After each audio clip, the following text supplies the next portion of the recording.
जय माँ इंद्राक्षी, जय अम्बे। इंद्राक्षी धाम में दर्शकों आप सभी का हम हार्दिक स्वागत करते हैं। आज के दिन जिन जातकों का जन्मदिवस है, मैरिज एनिवर्सरी, उन सभी को हमारी तरफ से बहुत बहुत शुभकामनाएं। हमारी हथेली में और कुंडली में कुछ ऐसे योग होते हैं जो हमें भक्ति भाव से हमेशा दूर रखते हैं। हमारा सबका मन होता है कि हम पूजा करें, अच्छे से सुबह उठें, लेकिन कुछ ऐसे योग होते हैं जो हमें भक्ति से वंचित कर देते हैं। और कई बार तो व्यक्ति कई साल के लिए भक्ति से वंचित हो जाता है। और अगर भक्ति है तो हम धर्म से जुड़े हैं, और यदि हम भक्ति भी नहीं कर रहे हैं तो बड़ा मुश्किल हो जाता है। आइए, आज आपकी हथेली में ऐसे कौन से वो योग हैं जो भक्ति भावना को कमज़ोर बनाते हैं, नगण्य बनाते हैं, हम आपको वो बताएंगे।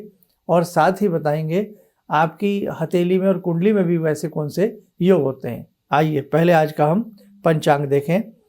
28 जनवरी सन 2023, संवत 2079, दिन शनिवार, माघ मास, शुक्ल पक्ष, तिथि पंचमी, नक्षत्र अश्विनी। आज जन्मे जातक गणमूल नक्षत्र की श्रेणी में होंगे। राहु काल 9 से 10:30, दिशा शूल पूर्व दिशा। अब देखो, आपको हम बताते हैं, एक होती है हथेली में मस्तिष्क रेखा और एक होती है हथेली में हृदय रेखा। तो पहले तो आप ये जान लें कि हथेली में मस्तिष्क रेखा और हृदय रेखा कौन सी होती है। आप अपनी पूरी स्क्रीन के ऊपर देखें, ये मस्तिष्क रेखा होती है जो हथेली के मध्य में होती है। इससे ऊपर एक रेखा होती है, ठीक इसके ऊपर, इसको हम हृदय रेखा कहते हैं। अब दोनों रेखा पहले ध्यान से समझ लो आप। ये मस्तिष्क रेखा है जो नीचे है, जो ऊपर वाली है ये हृदय रेखा है, और जो मस्तिष्क रेखा से गुथ करके गोलाई लिए हुए अंगूठे को घेर रही है ये आयु रेखा है। ठीक है, अब पहले इस पे समझो। अगर किसी व्यक्ति की मस्तिष्क रेखा जो अभी समझाई बहुत ज़्यादा चीर्ण झीर्ण हो, टूटी हो, खंड खंड हो, या बहुत छोटी सी हो, और उसके ऊपर कोई रेखा जैसे बेल किसी पेड़ को लपेट लेती है, ऐसी कोई लपेटेदार रेखा उसके ऊपर हो, या चैन नुमा, जंजीर नुमा मस्तिष्क रेखा हो, और वो भी श्रृंखलाओं में तो हो लेकिन टूटी हो, तो आप भक्ति भावना कभी करेंगे कभी नहीं करेंगे, और करेंगे तो कई बार ऐसी करेंगे बैठे ही रहेंगे, लेकिन हमें अंदर से आनंद नहीं आएगा, अंदर से समझ में नहीं आएगा कि हम भक्ति कैसी कर रहे हैं और हमें इस भक्ति का लाभ क्या हो रहा है। इसके ऊपर मैंने आपको बताई थी हृदय रेखा होती है। ऐसे ही सेम यदि हृदय रेखा भी खंड खंड खंड खंड हो, टूटी फूटी हो, ऊपर से कोई रेखा उसे आवर्त करती हो, या मस्तिष्क रेखा और हृदय रेखा आपस में दोनों ऐसे जुड़ जाए। अब आप देखो, मस्तिष्क रेखा ऐसे जा रही है और हृदय रेखा उधर से ऐसे गोल आ रही है, ये दोनों आपस में ऐसे जॉइंट सी हो जाए तो भी कई बार ये भक्ति के अंदर कमी छोड़ती है। ध्यान रखना इन बातों का। अब दूसरी बात, अब हथेली में एक होता है चंद्रमा। अब आइए, आपको हथेली में चंद्रमा बताते हैं कहाँ होता है। आप अपनी स्क्रीन के ऊपर देखें, ये गद्दीनुमा पोर्शन देखें जहाँ मार्किंग आप देख रहे हैं, ये चंद्र पर्वत होता है। ध्यान से सुन लें हमारी बात, ये चंद्र पर्वत होता है। और इससे पहले हमने बताई थी ये रेखा देखें, ये मस्तिष्क रेखा होती है। अब सुने, चंद्र पर्वत बहुत ज़्यादा रेखाओं से चीर्ण झीर्ण हो, घिरा हो, लुंज पुंज हो, बिल्कुल उकरी हुई स्थिति में ना हो, हल्का सा उठी हुई स्थिति में ना हो, तो भी भक्ति को कमज़ोर बनाने वाला ये योग होता है। और उधर से मस्तिष्क रेखा जो पता लग गई आपको, मस्तिष्क रेखा मेधा रेखा, वो टूटी फूटी हो, इधर से चंद्रमा कमज़ोर हो, तो कई बार आप पूजा करोगे तो पूजा करते समय आपको भय लगेगा, अंदर ही अंदर आपको भय लगेगा। कई बार पूजा करते समय सिर हिलाने लगोगे, अजीब सी हरकतें आपकी हो जाएंगी। कोई दूसरा व्यक्ति देखेगा तो वो आपकी हरकतों को देख करके भय खा सकता है, या उसे लगेगा आपके ऊपर कोई ऊपरी हवा या कोई ऐसी चीज़ का दबाव है। आप देख लेना, जिस व्यक्ति के चंद्रमा बहुत चीर्ण झीर्ण होंगे और चंद्रमा राहु से वलय करते होंगे और चंद्रमा कमज़ोर स्थिति के होंगे, और आपकी हथेली के ये चंद्रमा भी खराब हो, अंगूठा भी दबी हुई पोजीशन का हो, तो ऐसे व्यक्ति कई बार अपना किसी भी ऐसे सभा में या कहीं ऐसे स्थान पर जाते हैं जहाँ कोई हल्का सा ढोल धमाका हो जाए या कोई पूजा पाठ वाला परिवेश हो, तो वो अपना सिर हिलाने लगते हैं। बालों को खोल करके वो व्यक्ति झूमने लगते हैं।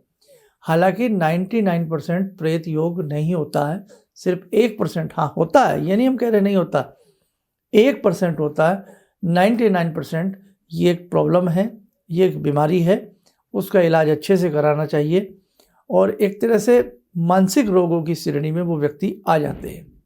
हाँ, कुंडली का पंचम भाव बहुत कमज़ोर हो तो भी वो व्यक्ति मानसिक रोगों की श्रेणी में आ जाते हैं और जिस चीज़ का उनके मन में ऐसी बातें आती हैं तो हमेशा आती ही रहती हैं। ये बड़ा घातक रोग होता है, इसके लिए बहुत समझदारी से आपको अपना ट्रीटमेंट लेना चाहिए और ऐसे लोगों की विल पावर कमज़ोर हो जाती है, वो विल पावर के धनी नहीं रहते हैं। तो पूजा भक्ति में तो मन की बात ही अलग है। और ऐसे व्यक्तियों की एक विशेषता और है, अगर इनके घर वाले अक्सर ये कहेंगे कि 4-4 घंटे पूजा करते हैं, पूजा वो बैठे तो रहेंगे 4-4 5-5 घंटे, लेकिन भगवान जाने वो लोग क्या करते रहते हैं, क्या मन ही मन बोलते रहते हैं, उनको खुद समझ में नहीं आता। कभी ये पढ़ लिया, कभी ऐसे कर लिया। तो देखो भैया, ऐसी स्थिति है, मानसिक रोग का आपको इलाज करना चाहिए और किसी भी चीज़ की जिद पर भी ये लोग बहुत जल्दी अड़ जाते हैं। मानसिक रोग के साथ साथ ऐसे व्यक्तियों के लिए उत्तम किस्म के मंत्रों का पाठ करवाना चाहिए, स्तोत्र आदि का, या फिर अनुष्ठान कराने चाहिए। सब कुछ संभव है ठीक होना, ऐसा नहीं है। और कहीं यदि किसी के ऊपर ऊपरी हिसाब होता है तो वो भी मैं आपको बताऊं। अभी जो मैंने मस्तिष्क रेखा की आपको बात बताई, यही मस्तिष्क रेखा बड़ी लुंज-पुंज होगी, हृदय रेखा कमज़ोर होगी और कुंडली के मध्य के राहु आपके चंद्रमा से वलय होंगे, तो भी आप तो ऐसे व्यक्तियों को ऊपर ऊपरी हवा का दबाव शीघ्र आता है। कहीं ना कहीं ऐसे व्यक्तियों को भी विभिन्न प्रकार के स्तोत्र और मंत्र करा करके उसको मुक्त किया जा सकता है। आगे बढ़ते हैं। अब हम एक कुंडली में आपको एक राहु की स्थिति दिखा रहे हैं। आप अपनी पूरी स्क्रीन के ऊपर कुंडली देखें, कुंडली के मध्य में ही आप राहु देखें, ऊपर की तरफ लगन में पहले खाले में राहु बैठे हैं और राहु हमने यहाँ बिठा दिए हैं वृश्चिक राशि के, मंगल की राशि के, या मंगल और राहु भी यदि यहाँ बैठ जाएं, या चंद्र और राहु यहाँ बैठ जाएं। देखें आपके सामने लिखा है मंगल राहु लिखा है ना पहले खाने में। अब दूसरा देखें, ऐसे ही चंद्र और राहु भी यहाँ बैठ सकते हैं, या खाली यहाँ पर आपके राहु बैठ जाएं वृश्चिक राशि के, यानी कि 8 नंबर यहाँ लिखा होगा वो वृश्चिक राशि होती है और वहाँ आपके कौन बैठ जाए, राहु बैठ जाए। अब आप हमारी बात को ध्यान से सुनिए। तीनों कुंडलियाँ देख लिया आपने, चंद्र राहु बैठते हों या मंगल राहु बैठते हों या केवल राहु बैठते हों, और किसके, वृश्चिक राशि के। आप माने ना माने जिद्दी किस्म के व्यक्ति हो जाते हैं ऐसे। आप कितना भी समझा लें भैया बाबू बेटा, लेकिन भक्ति में मन शायद ही कोई बिरला व्यक्ति हो तो उसका लगे, लेकिन एक उम्र निकलने के बाद फिर भक्ति में मन लगता है, शुरू में नहीं लगता। किसी स्टूडेंट की कुंडली में ऐसा है, माता पिता थक जाएंगे कहते कहते बेटा पूजा पाठ कर लो, कुछ देख लो, मन नहीं लगेगा। हाँ, वाद का वाद हर जगह है, क्रिया की प्रतिक्रिया हर जगह है। बृहस्पति यहाँ बैठे हो साथ में, हालांकि गुरु चांडाल दोष बनता है, लेकिन बृहस्पति यहाँ बैठ करके कुछ स्थिति को कमजोर कर लेते हैं। कैसे, देखें कुंडली। अब हमने लगन में ही राहु और गुरु को बिठा दिया। ऐसी कुंडली किसी की हो भी सकती है। अब सुनिए हमारी बात। आपने कुंडली देख ली, राहु किसी भी राशि के बैठ जाए, वहाँ बृहस्पति किसी भी राशि के बैठ जाए, लेकिन बृहस्पति फिर भी मजबूती देते हैं केंद्र में जाकर के। नीच बृहस्पति भी अगर केंद्र में बैठे हों तो फलकारी होते हैं, कुछ ना कुछ वो कुछ दे ही देते हैं, उतना नहीं देते लेकिन दे ही देते हैं। ये स्थिति भी हो तो बृहस्पति कंट्रोल कर लेते हैं। हालांकि गुरु चांडाल दोष बन जाता है यहाँ पर भी, लेकिन बृहस्पति कुछ ना कुछ कहीं ना कहीं भक्ति थोड़ी बहुत करा देंगे उस व्यक्ति से। लेकिन पहले वाले जो योग बताएं वो भक्ति से वंचित करते हैं।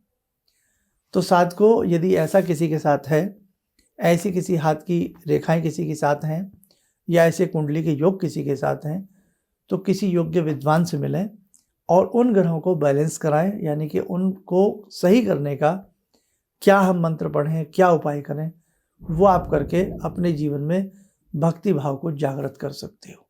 आइए, समय हो चला आज की ध्यानमाला का। जुड़ते हैं जगजननी से। हे भगवती, आप सबके अंदर भक्ति भाव उत्पन्न करें, ऐसी कृपा आप विश्व के ऊपर करें। ॐ सिन्दूरारुण विग्रहां त्रिनयनां माणिक्यमूले स्फुरात् स्तारानायकशेखरं स्मितमुखी बापेन वक्षोरुवां पाणिभ्यामलपूर्णरत्नचषकां रत्नोत्परां बिभ्रति सौम्यां रत्नघटस्थरक्तचरणां ध्यायेत्परां अम्बिकां खड्गं चक्रगदेषु चापपरिगान् शूलम्बुशुण्डिं शिरा शङ्खं संदधतीं करे स्त्रीनयनां सर्वाङ्गभूषावृताम् नीलासमद्युतिमास्य पाददशकां सेवे महाकालिकां यामास्तो स्वपितैहरो कमलजो हन्तुं मधुं कैटवं विद्युद्दामसमप्रभां मृगपते स्कन्दस्थितां भीषणां कन्या विहकरवालखेटविलसा धस्ताविरासेवितां हस्तैश्चक्रगदाशिखेटविशिखां चापं गुणं तर्जनीं विप्राणामलिलात्मिकां शशिधरां दुर्गां त्रिनेत्रां भजे। कवच बना लें, ध्यान करें।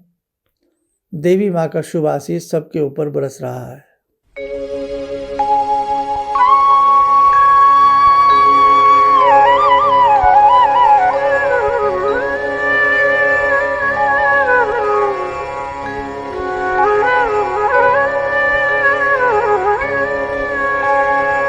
ओम बोलते हुए नेत्र खोलें, सामान्य हो जाए।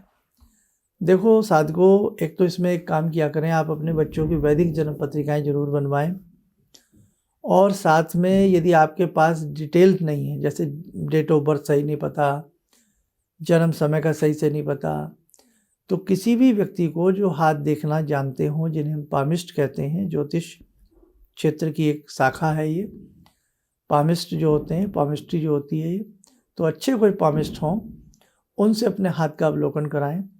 और यदि ये समस्या किसी आपके घर में किसी बच्चे को, बेटे को, बेटी को, या आपको किसी को भी है, तो आपकी हथेली में उसका निराकरण भी है। क्यों? सबकी रेखाएं अलग अलग होती हैं, सबके योग अलग अलग होते हैं, और आज हमने जो बातें बताई हैं, जरूरी नहीं सबके साथ ऐसा हो। तो अगर ये योग आपके साथ हैं, तो उसके साथ साथ और ग्रह कैसे हैं, उनको चेक करके फिर इसका उपाय दिया जाता है। ठीक है? तो आपने सारे आज के ये योग सुने, और ऐसा नहीं है कोई समस्या है तो उसका समाधान भी होता है, बस एक हमें उचित मार्गदर्शक मिलना चाहिए, जिससे हम अपने कुंडली को या हाथ को दिखा करके अपने जीवन में सहजता और संपन्नता और स्वास्थ्य को प्राप्त कर सकें। आप स्वस्थ रहें, सुखी रहें। इन्हीं शुभकामनाओं के साथ हम अपनी वाणी को विराम देते हैं। जय जय अम्बे। भगवान से जुड़ो, और भगवान को से जुड़ने का जरिया आपने बताया, बहुत अच्छा लगा, बहुत धन्यवाद। और सनातन धर्म को जिंदा रखने के लिए आप जो प्रयास कर रहे हैं वो बहुत सराहनीय है। हम लोग को मौका मिला है, हम लोग भाग्यशाली हैं जो आपके करीब आने का हम लोग को मौका मिला है। किसी भी समस्या के समाधान के लिए मिले प्रसिद्ध हस्तरेखा एवं वास्तु विशेषज्ञ प्रोफेसर धर्मेंद्र शर्मा जी से। नोट: शिविर में भाग लेने हेतु एवं व्यक्तिगत रूप से मिलने के लिए कॉल करने का समय सुबह 10 बजे से शाम 6 बजे तक। हमारे विभिन्न ज्ञानवर्धक कार्यक्रम देखने के लिए आप हमें अभी सब्सक्राइब करें, बेल आइकन को प्रेस करें ताकि आप देख सकें हमारा कार्यक्रम सबसे पहले। और अधिक जानकारी के लिए फेसबुक पेज को लाइक करना न भूलें।